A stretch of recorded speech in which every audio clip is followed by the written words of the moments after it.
Pemirsa, tambahan penghasilan pegawai atau TPP yang belum cair saat ini dikeluhkan oleh sejumlah guru dan pegawai di Dinas Pendidikan Kota Prabu Muli.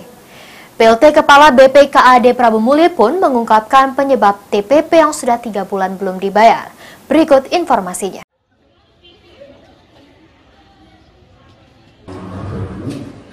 Sudah 3 bulan TPP guru dan ASN di Dinas Pendidikan Kota Prabu Muli belum cair.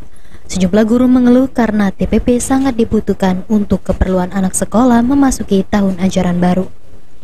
PLT Kepala BPKAD Prabu Muli, Wawan Gunawan mengungkapkan, penyebab belum disalurkan TPP sejak bulan Februari karena keterlambatan rekonsiliasi pajak di Dinas Pendidikan maupun sekolah yang belum tuntas, sehingga DBH pajaknya ditunda oleh pemerintah pusat.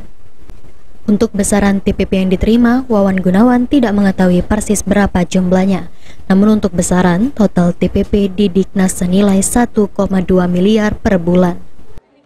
Dinas Pendidikan, Pak, ada rekon pajaknya belum tuntas, belum selesai. Jadi pajak-pajak yang dibayar oleh Dinas Pendidikan maupun oleh sekolah dan BOS itu belum tuntas, rekonsiliasi pajaknya gitu.